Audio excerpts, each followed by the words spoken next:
Al plano nacional en 102.9 Noticias, primera emisión a través de Municipal FM y Municipal 720 en AM. Está con nosotros a través de la vía virtual el director de la Fundación Ciudadanía y Desarrollo, el doctor Mauricio Alarcón, con quien vamos a conversar sobre lo que nos espera en los próximos días, especialmente en la situación política. Mauricio Alarcón, muy buenos días. Conversábamos hace algunos minutos con Ana Belén Cordero, dirigente del movimiento Creo, vicepresidenta de la Comisión de Fiscalización. Conversábamos con ella sobre lo acontecido pues el pasado sábado, cuando Guadalupe Llori no logró tener quórum y que solo 67 legisladores se hicieron presentes en la sala virtual. Esto significa que 70, ¿no es cierto?, no solo que no estuvieron, sino que se consolida esta aparente nueva mayoría. Lo interesante de esta conversación con Ana Belén Cordero es que ella piensa, y me imagino que tiene basamentos para decir lo que dijo, que hay algunos asambleístas de los 70 que están recapacitando en su actuar y en su proceder. ¿Hasta qué punto se va a ratificar esta presencia mayoritaria de 70 asambleístas como la nueva mayoría procedentes de UNES, el correísmo, del Partido Social Cristiano y de los denominados rebeldes de Pachacuti? ¿Cómo ves la situación, Mauricio? Buenos días. Edgar, buen día, un saludo para ti en esta semana corta y por supuesto a nuestra audiencia. Lo que estamos viendo en la Asamblea Nacional en este momento no es sino crónica de una muerte anunciada. Lo anticipamos, recordarás tú, en un espacio similar a este, cuando antes de entrar en funciones ya se producían los primeros casos de transfugismo, del comúnmente conocido camisetazo. Decíamos que en lo que mal empieza, mal termina. Cuando se investigaron y denunciaron actos de presunta corrupción a todo nivel en la Asamblea Nacional, cuando se llegó a destituir a su vicepresidenta y cuando se investigó a otros legisladores que corrieron mejor suerte producto de los votos. La Asamblea Nacional en este momento, diría yo, no solo tiene los 70 o 72 votos que tú mencionabas hace un momento, sino que ya hemos visto que es capaz, de vía las nuevas mayorías, lograr hasta 90 y tantos votos. Se lo vio, por ejemplo, para no aceptar el informe de mayoría de la Comisión de Fiscalización que recomendaba el archivo del juicio político contra la ex superintendenta Ruth Arregui. Ahí se juntaron las fuerzas superiores a los 90 votos, demostrando que en ciertas condiciones se puede juntar al agua y al aceite con el objetivo de hacer tambalear políticamente, según lo dice la Constitución, hasta el propio presidente de la República. Esa es la realidad en este momento en la Asamblea Nacional, Edgar, y en ese sentido, pues, a propósito de lo producido, y como siempre es bueno hacer memoria histórica, recordaba a propósito de los apagones, la bajada de breakers y demás, cuando hace casi 22 años, en agosto del año 2000, en una controversial sesión, recordarás tú que en aquel entonces estaba presidida por el legislador social cristiano y hasta hace muy poco, activo en política, Carlos Falqués, incluso sigue activo en política, Y trataron de sigue en el elegir como Parlamento, ¿no? presidente. Ya trataron de elegir como presidente del Congreso a su diputado estrella Javier Neira, y en un golpe de efecto terminó electa presidenta Susana González. Cuando las votaciones fallaron y demás, no encontraron mejor forma, aquellos que habían perdido la elección, de bajar los breakers y dejarlos en tinieblas sesionando con velas, y esa presidencia efímera duró poco más de 20 días. Así es que recordaba eso a propósito de lo sucedido, donde nuevamente, más allá de lo que diga la ley, empiezan a mandar los votos. Lo cierto es que, y con esto concluyo esta parte nada más, una posible destitución de la presidenta de la Asamblea Nacional está enmarcada, en este caso, nos guste o no, en lo que dice el artículo 18 de la Ley Orgánica de la Función Legislativa, que fue reformada a propósito de lo sucedido hace pocos años con la destitución del expresidente José Serrano. Bueno, ahondemos en este punto de vista, Mauricio, porque ahora la Ley Orgánica de la Función Legislativa establece que si es que algo le sucede al presidente o vicepresidenta, digamos presidente o presidenta, es el vicepresidente quien ocupa ese lugar. no es como lo que ocurrió con José Serrano en el año 2017, en que, claro, el estatuto permitía que otra persona pueda ser presidenta de la Asamblea Nacional. Has mencionado, con mucha razón, una última votación que se produjo en que se juntaron los Pachacutic y los Pachacutic rebeldes.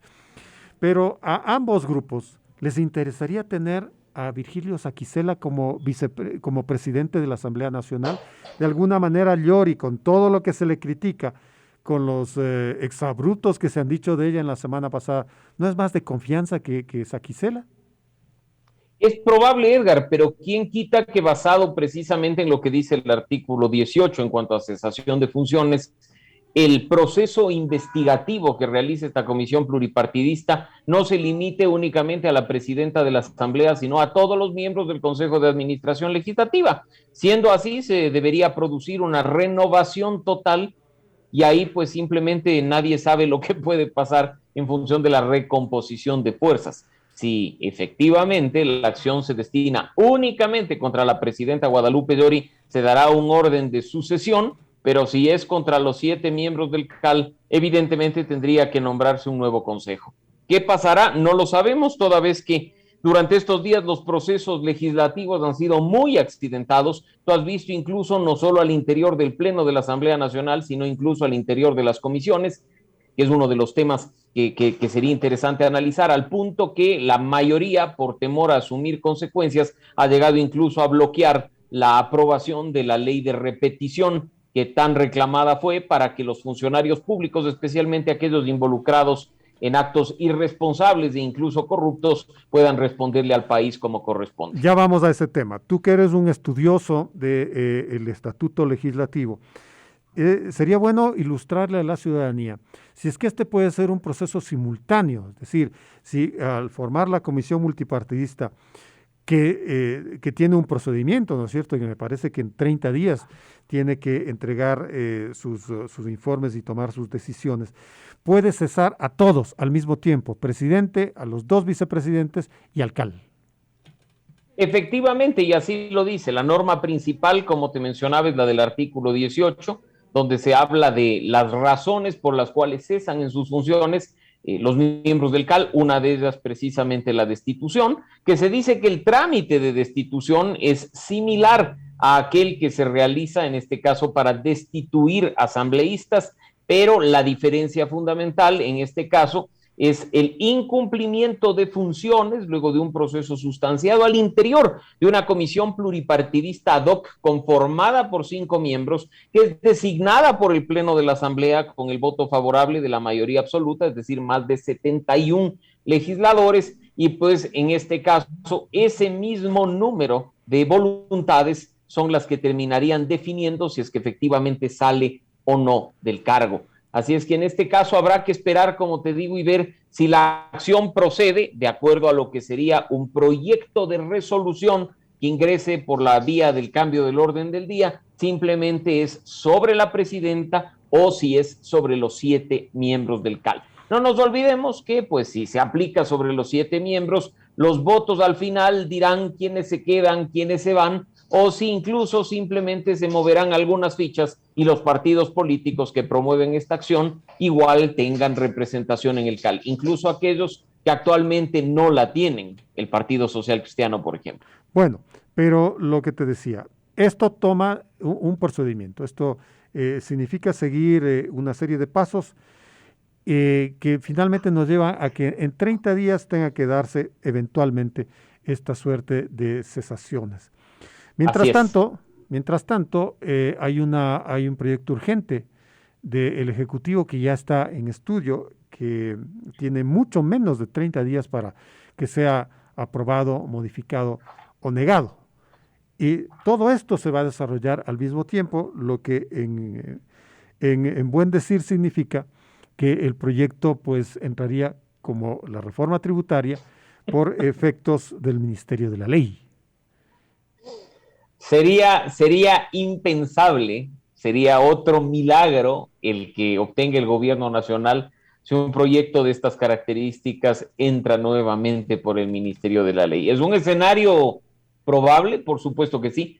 cuando incluso creíamos que no lo era. Mira lo que pasó, como bien lo dices tú, con la reforma tributaria, pero lo cierto en este caso es que pues al menos el día de ayer ya ha sesionado la comisión bajo la presidencia encargada de Vilma Andrade para dentro de estos 30 días que manda la norma, evacuar este proyecto de ley de inversiones presentado por el Ejecutivo por la vía de la urgencia económica. Sabemos que es un trámite celerísimo que tendrá que pues obtener la votación favorable en el Pleno o, como ya se ha comprobado, sí o sí la votación por el archivo, con lo cual la nueva mayoría o la mayoría recompuesta volverá a ponerse a prueba en función de lo que se ha planteado, y veremos además, como se ha visto en redes sociales, si al más puro estilo de esas prácticas que se tiene por antecedente, incluso aquellos que están contrarios a la reforma tributaria vigente del gobierno del señor Lasso, aprovechan para introducir una disposición transitoria o una disposición derogatoria de esta ley de inversiones para tumbarse esa reforma tributaria, para ponerle al presidente entre la espada y la pared, entre un veto total que bloquee absolutamente este proyecto de ley de inversiones o un veto parcial que probablemente obtenga el rechazo y la ratificación de lo aprobado por la Asamblea por parte de la mayoría recompuesta, ¿no? Así es que va a ponerse interesante el debate en este tema. Hay que prestarle mucha atención, no por el hecho de que los ciudadanos no seamos inversionistas, no hay que poner atención en lo que ocurre en el legislativo, pues puede ser una prueba de fuego para las fuerzas políticas y para el futuro de la gobernabilidad democrática del país. Ese es el tema, Mauricio, que se estaría obligando al presidente de la República a que decrete la muerte cruzada, pero Carondelet sabe del riesgo. Es decir, los números no le están respaldando al presidente Lasso como para que piense que con una muerte cruzada él pueda ser ratificado como presidente. Que los legisladores se van a su casa, sí, en efecto, y él puede durante algunos meses gobernar por decretos. Pero de ahí la certeza absoluta de que él vuelva a Carondelet queda en una interrogante. Efectivamente, y en particular si esta disolución de la Asamblea, como manda el artículo 148, se produce. Además, no es necesario en algunos casos ni siquiera el dictamen favorable de la Corte Constitucional. Le da al presidente de la República unos pocos meses para hacer y deshacer por la vía de decretos leyes de urgencia económica. No bloquea la posibilidad de que incluso quienes hoy son legisladores puedan optar nuevamente para dicho cargo. Tampoco él, como presidente, optar en algo que no sería en estricto sentido reelección, sino simplemente ratificación en el cargo. Y pues los números definitivamente no dan, pero quizá lo están evaluando en torno a esta situación de bloqueo y de falta de gobernabilidad, que también se anticipó desde el primer momento, porque poco o nada puede hacer un presidente de la República cuando cuenta con apenas 12 legisladores propios, Edgar, 12 legisladores que ya los hemos visto solos, actuando apenas incluso por fuera del bloque de la bancada conformada, que en algunas votaciones ha preferido mantenerse al margen, como lo que sucedió al aprobar la resolución respecto de la venta del Banco del Pacífico. 12 voluntades aisladas, sueltas, que ni siquiera por sí solas dan la posibilidad de tener un miembro en el CAL o por sí solas dan la posibilidad de hacer algo más que simple presencia en la Asamblea Nacional. 7 de la mañana con 59 minutos, diálogo con el observador político y director de Fundación Ciudadanía y Desarrollo, doctor Mauricio Alarcón. Importante mencionar lo sucedido con la ley de repetición. Esto mostró o esbozó lo que podía ser la nueva mayoría. De igual manera como un hecho muy interesante, decidor sobre todo, que ocurrió la semana pasada, que una mayoría nueva, al parecer, en la Comisión de Fiscalización, negó la posibilidad de que en esa comisión se estudie y se tomen algunas conclusiones investigativas en el caso Yachay. Y ese es uno de los ejemplos. Se dio en la Comisión de Fiscalización a propósito de la investigación de Yachay, no votos en contra, sino abstenciones. Abstenciones por parte de la representante del Partido Social Cristiano, Soledad Díaz, y por parte de un legislador independiente, ex Pachacutic, la mano derecha de Yacu Pérez, el legislador Bruno Segovia. Esas dos abstenciones impidieron que se apruebe un informe respecto de, diría yo, inminente y evidente corrupción en una de las universidades emblemáticas de un periodo pasado de gobierno. Estas abstenciones no sé si obedezcan cuestiones políticas o, como se dijo en algún medio digital, hasta cuestiones personales y de resentimiento a propósito de denuncias realizadas por la propia asambleísta Ana Belén Cordero respecto de los temas de minería ilegal en Ecuador. En la Comisión de Justicia se produjo un incidente similar respecto de una ley que el país reclama desde hace mucho tiempo. Lamentablemente, Ecuador no es sino un país ultra legalista y ultra reglamentario, a pesar de la Constitución puede ser aplicada de manera directa y un artículo en específico, cuando se habla del ejercicio de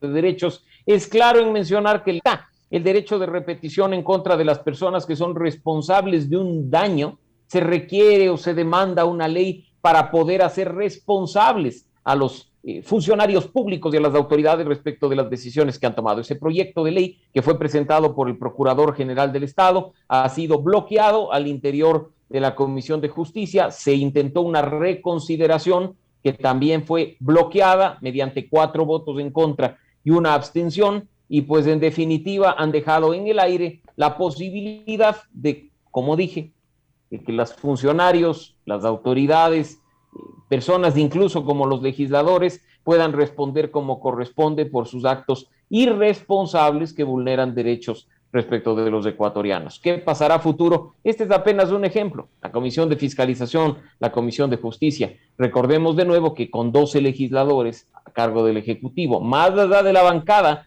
de Acuerdo Nacional que ya les está empezando a fallar, difícilmente se puede obtener resultados favorables en todas las comisiones legislativas. Esto último que señala es muy importante, les está empezando a fallar. ¿Qué es lo que está sucediendo ahí?